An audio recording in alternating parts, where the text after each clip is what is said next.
We ready to move on to Steffan? Steffan in Illinois.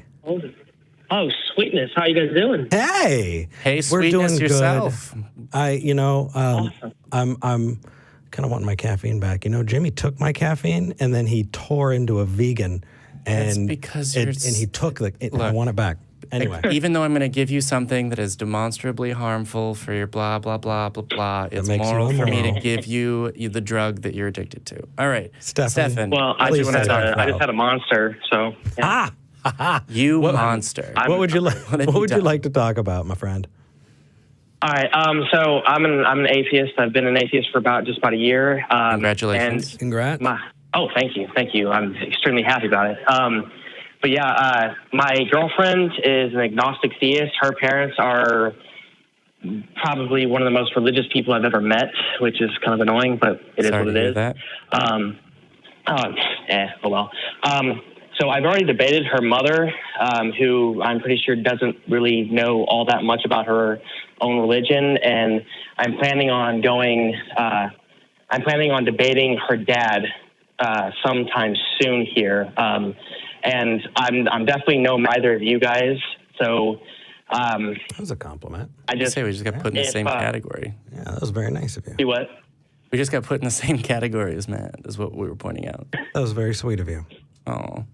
You guys all do such a great job, and I mean, every single time I get into a debate with any theist, I automatically think back to you guys, to Matt, to Tracy, all of you guys, because you guys, I feel like you guys are probably some of the best at doing this, and it is. I mean, that's just how it is. So, I guess I was wondering.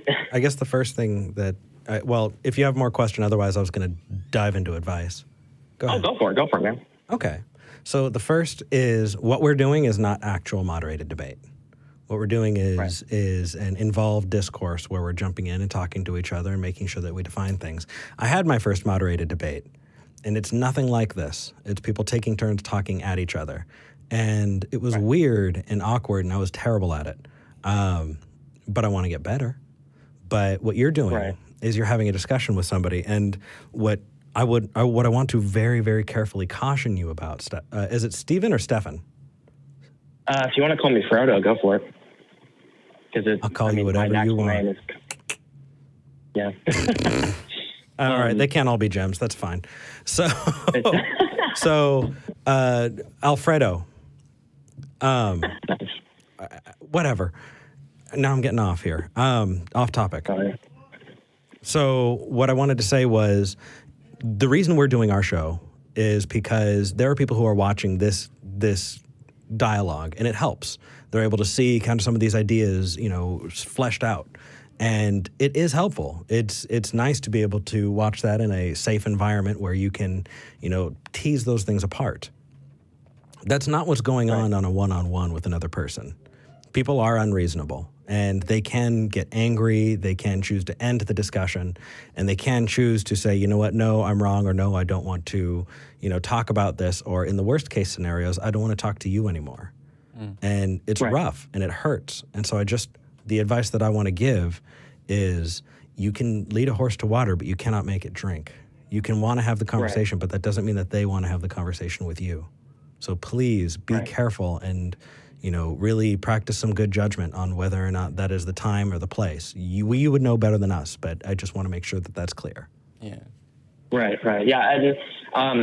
My girlfriend honestly is a lot like her dad. So I do have hope. I've debated my girlfriend on multiple occasions. Unfortunately, since she's my girlfriend and she knows that I don't mean to be a complete and total jackass to her.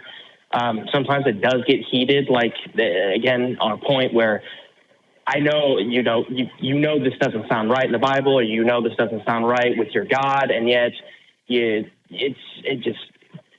a little irritating. But at the same time, again, the point is, she's a lot like her dad, so I have hope. But then again, like I said, this is my future wife. They are my future in-laws. I don't want to piss them off.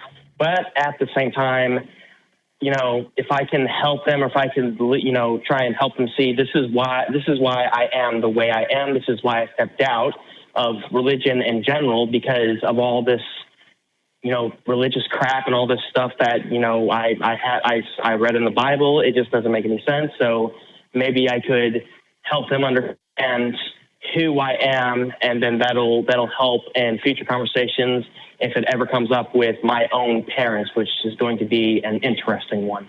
But yeah, that's pretty much it. My advice would be emphasize that first.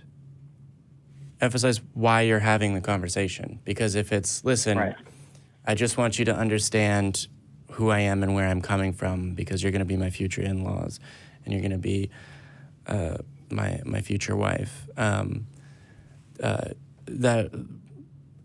That is going to be a fantastic basis for the rest of the discussion, because it's very easy when people are not reminded of each other's humanity, whether it's online or in the heat of the moment, for things to be said that we wouldn't otherwise say, or points to be made in an aggressive way. And, along the lines of what Eric said, you can argue with logic, but you can't make them think. If the point of your conversation is for them to understand what you're thinking, then don't think of it as a debate. Think of it as an explanation. And the live chat is throwing in some advice too. But first and foremost, Jamie, all of that. Yes, I absolutely agree there. Yeah, it doesn't mean you get credit for saying it. No, I'm just underscoring it. Yeah. Maya in the live chat said it's important not to expect anything in one conversation. Play the long game. Yes. That helps, and absolutely agree. There are a lot of other people who are saying, hey, check out street epistemology. And street epistemology can be a good way to get them to start thinking along those lines. See what works for you.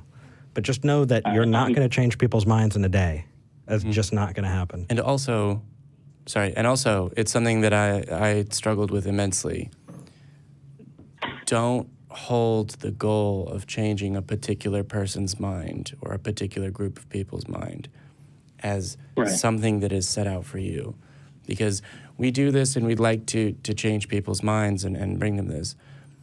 But it's hit or miss in terms of how large our audience is, how many people's minds we change. And to say, I definitely want to change this person's mind, is to put yourself in a position where failure is not uncommon, and it can weigh heavily on you when that's the case. Right. Seek first to be understood. Even if you don't change their mind, having them understand the mind and thinking of a non-believer changes the world significantly. Even if you're not having those conversations directly, them getting to know you and how you behave around other people is going to contextualize their understanding of what an atheist is. If they know you're an atheist and you just be a damn good person, you're already doing a whole lot of good work. Right. If I may, real quickly, there's something that her dad has actually said. I don't know how to combat this. He said that there is, whenever it comes to being an atheist, he says that takes a lot of faith, and I highly disagree with that. Well, I don't know how is that a bad thing to them? Do they think that having faith is bad? I don't think so, because obviously they have faith in an imaginary being upstairs. Just ask that. Yeah, Jamie's giving. Well, you're saying it takes a lot of faith to believe this. Is faith a virtue? Right. The other one. And then if it takes more faith to be an atheist and faith is virtuous, is it more virtuous to be an atheist? I mean, it's a very debate argumentative way of responding to that. But snarky. No. I mean, it's not even tongue in cheek. It's if this is something that you think takes more faith, then why don't you think it's more virtuous? Right. Yeah. Okay. But it may just be better to. Well, the other one is to say, hey, it sounds like we have different definitions of faith. Let's talk about those definitions. Right. What do you mean by faith? Because that can open the door for you to be able to have those more nuanced conversations. And if you disagree, that's okay. Say, let's find a definition that we can both agree on, so at least we can have the conversation. Because the conversation is more important than standing up and saying, well, you need to use my definition or else. That just stifles conversation. Right, exactly. But I think it's about that time. So, Stephen, thank you so much for calling in. Hopefully this helps. Let us know how it goes. Oh, absolutely. And if it goes terribly, call back in and tell us we've given you terrible advice. So. Yeah. Oh, come on now. I've watched you guys a lot. I've watched so you guys sorry. for quite some time, and I don't. Nah. Well, no one's ever called I have back in and faith told us, in work. actually, you know, I took your advice and everything went beautifully. Nor have they called back in and said, actually, we took your advice, and now everything's on fire. We actually have had So- that call before. We've had that call? Yeah.